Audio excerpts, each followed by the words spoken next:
From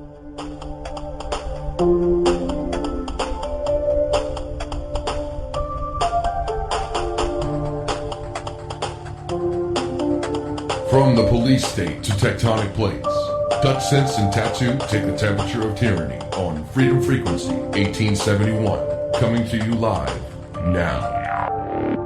This is America. We have a founding fathers that wrote a constitution that we haven't lived by in 142 years.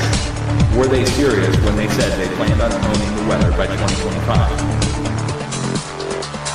And if you're not pissed off, there's something wrong with you right now.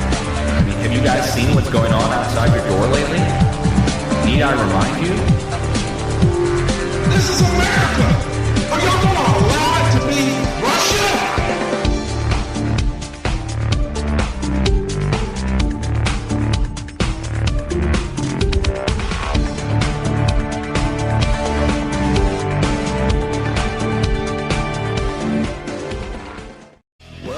Welcome back to Freedom Frequency 1871. This is Dutch Sense, your host, and we still have Tattoo on the line, I believe. I'm still here. Good to hear your voice, sir. I'm sorry I'm talking so much, guys. When I get talking on things of Earth Changes nature, I'm just one flowing stream of consciousness, and I never shut up. But that's what radio's for, right? So that's why we've got the show, so I can deliver the message directly to you guys. Whatever is coming out of my mind is going to be going into your ears, hopefully, and you'll maybe take some of it in, take it to heart, and hopefully understand what we're talking about here. And, you know, before the break, we were talking about the Salton Sea. I was telling you the story of just how the Plumes story started, how we noticed it. First thought it was a forest fire, then found out it was invisible. And now, after the USGS, they created the Calvo and they elevated the Salton Sea volcano to an active status. And now they used a technicality. They said the reason they were elevating this volcano to active is that they had misjudged the dating on the surface lavas. The surface magma comes to the surface, cools, and forms into rock, and they misjudged the dating on that. And because they misjudged the dating, they need to now elevate this volcano to active. Okay, so they did. That didn't get hardly any media coverage, and everybody who was not believing the Southern California plume story also didn't hear about it because it got no media coverage. And, you know, the producer, I think, has a picture, and I'm just going to give you an example of what these plumes look like. There's a picture called Mexico Plumes, May 21. Okay, and if you guys see this, and hopefully you guys are in the chat room, and if not, we'll try and get these pictures posted. If not on my website, maybe on FPRN, maybe. They're giant plumes. These are visible. Now, these are visible to the human eye, visible on visible satellite, and they're erupting each time during the day. That's just an example to show you what we started to see after a while. Now, on radar, what we saw at first was invisible. But it looked that size. It looked the size of, let's say, several counties wide, coming off of a small point and then going up like a smokestack up into the sky. Okay? And the active volcano in Southern California, of course, everybody said I was nuts for reporting on it. All of a sudden, in 2012, a series of strange sulfuric odors turned up across Southern California. Ironically, south of San Diego, near the Salton Sea. From San Diego to the Salton Sea, a series of sulfuric smells. And the skeptic squad turned up and said it was dead fish, seaweed, across all that area. All right, and we all, you know, of course I laughed, and several of the people that have been researching laughed. Now, what the skeptics didn't know was a few weeks before, a little YouTube video appeared on Sheila Alien's channel, I think. It may have been Sheila Alien's. It was a team of scientists that got a boat. Now, this is after my plume story and after the USGS creates Calvo, the California Volcano Observatory, and after they elevated the Salton Sea to active. A team of geologists and volcanologists just so happened to be in a boat out off the West Coast by a couple hundred miles and just happened to have the gear and were doing tests just randomly and happened to find that there was a huge amount of CO2 and methane coming out of the sea floor several hundred miles offshore. Now, CO2 and methane could be coming, and of course would be invisible to the naked eye. I don't know if it would show up on radar or not. Apparently it will. Who knows? It may be in large quantities with a little bit of dust with it. Maybe it does. Maybe it shows up like birds and bugs. Well, when this happened, the strange sulfuric smells, the mainstream media was then forced to acknowledge. They were finally forced. Their hand was forced. They had to do something. And we're going to go ahead and play something for you here. The producer has it. It's called 9/13/2012 volcanic eruption possible near the Salton Sea. Now, this is a mainstream news broadcast, which you will hear them, in no uncertain terms, tell you everything that I told everybody in 2011, which is that there's an elevated volcanic threat occurring in Southern California. And we'll just go ahead and play that as soon as you can. Hot magma, a volcanic eruption leading to clouds of ash in San Diego County. Comments from the U.S. Geological Survey are sparking questions about a scenario you may not have heard about. New at 6, 10 News reporter Michael Chen reveals the size of the threat lurking miles below the surface. In the film Volcano, Los Angeles becomes an inferno after a volcano forms under the city and erupts. The possibility of a lava-spewing disaster in our region seems fictional, or is it? Oh, most definitely volcanic activity is possible. Geologist Pat Abbott knows firsthand what is hidden below. Boiling water. He was in the helicopter as this footage was shot of muddy pits belching volcanic gases about 100 miles to our east on the southern end of the Salton Sea, the home of 4 buttes. This is one of the buttes, a small volcano with an explosive past. Miles below is a 15-mile wide pool of magma. This was taken right from the buttes. It's obsidian. About 8,000 years ago, the buttes erupted, the magma flowed, and eventually cooled into obsidian.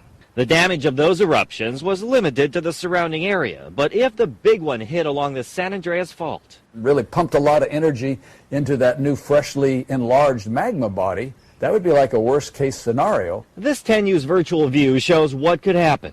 Unstable magma finding a path to the surface, erupting, oozing lava and spewing ash. While the ash fallout we saw in Iceland is a remote possibility, a USGS geologist recently said in a newspaper article, "I would not anticipate an Iceland eruption, but we didn't anticipate Mount St. Helens either.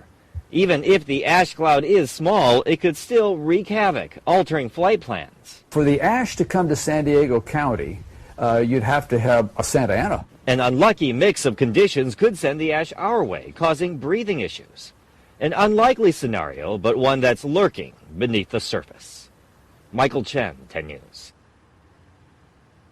Well, there you heard it, straight from the mainstream media's mouth. Now, they had to make that story because there were millions of people reporting sulfuric smells. And my videos were getting tens of thousands of hits by then, and it was becoming a big deal. Now, I was the only person reporting on it. All of a sudden, after I started to report on it, a few other intrepid people started to document this event, these events. And, lo and behold, a woman who is now no longer online recorded a video showing the same thing that I saw at the Pisgah craters coming from the Salton Sea, from the Salton Sea buttes.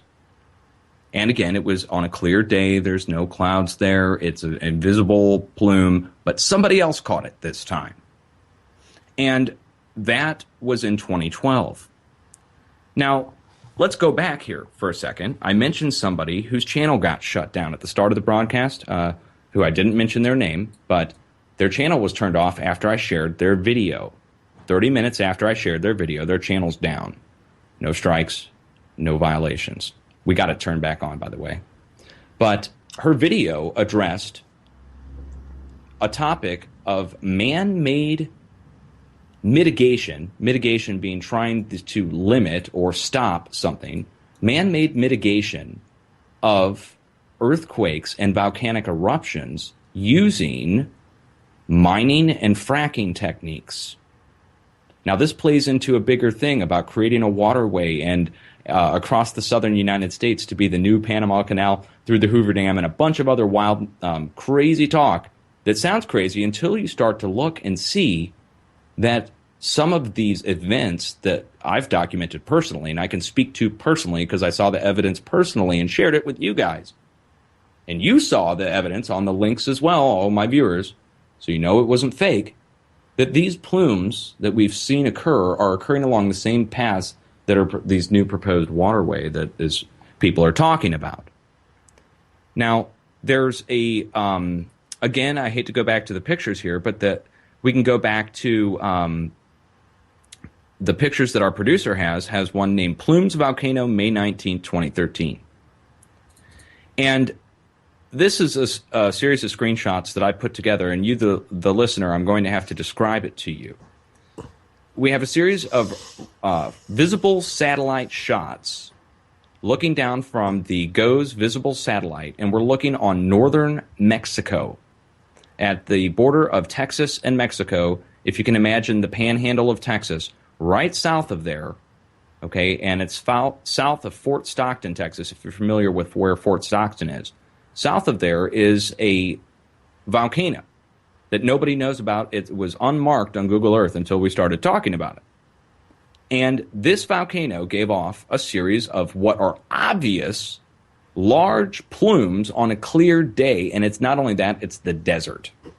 And it's a clear, hot day, large plume from a volcano only. And it happened multiple times at the same time during the day. Okay? And I started to document these plumes coming from these direct volcanoes. And people came up with, again, crazy explanations for what it was. Oh, you know, it must be some kind of crazy convective thunderstorm kicking up. No. Okay. These were plumes coming from a volcano.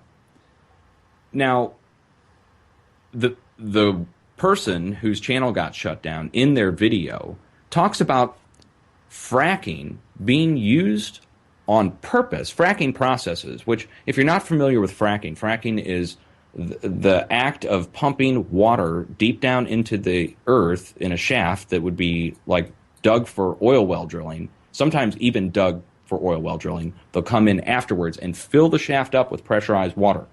The pressurized water is usually mixed with chemicals that help dissolve the rock and break it up to release the natural gas that exists in the shale. And this process creates small earthquakes.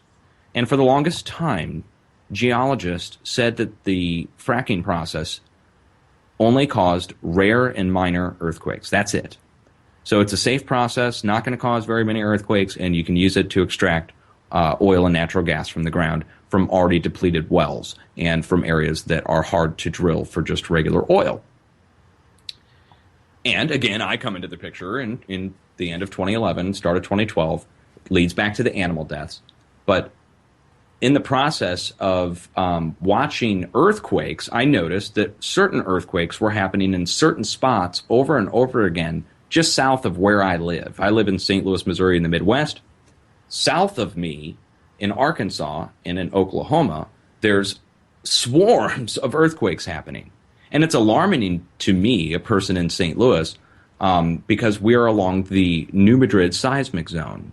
And the New Madrid seismic zone has produced one of the largest earthquakes, if not the largest earthquake in recorded history, happened in the Midwest United States in the in the early 1800s. It's actually the 200th anniversary last year. I think it was like 1812, and 2012 is like the 200th anniversary of the New Madrid earthquake. And so when you see earthquakes happening south of here, you worry. If you're me, you worry. So this led me to go look at what's there. I was curious. I just, I didn't know what to look for. I just went and looked up the earthquake, took the coordinates from the USGS, went and looked them up, and lo and behold, it takes me right down on top of a square pad with a little lake next to it, 2 storage tanks, and a pump apparatus in the middle. I'm like, what is this? Oh my gosh. Some kind of oil operation causing earthquakes here in the Midwest? Are they stupid? Are they pumping water or pumping oil out of in an earthquake-prone area that we're all worried about going? So I watched it, that area specifically, and more earthquakes started to happen there. And I made a video on YouTube saying, hey, look, these earthquakes are happening at these oil wells. What's going on? What are these? And that's when I discovered more about the fracking process. Now, unfortunately, the way I had to discover it was in a fight with skeptics who were saying that fracking doesn't cause earthquakes, that you are just seeing a natural process happening here, and you're fear-mongering. You're trying to scare people away from investing in natural gas. You must be an anti-natural gas activist. And I'm just like, what? Are you kidding me? So I started to document these things. I started to take screenshots and try to prove, you got to prove to people that this is for real. And what do you know? I elicit a professional response from someone. University of Texas seismologist Cliff Froelich says, earthquakes are extremely rare and minor due to fracking process. And these YouTube videos that you're seeing are incorrect. Right? Well, turns out he's an oil shill. He's paid for by the man.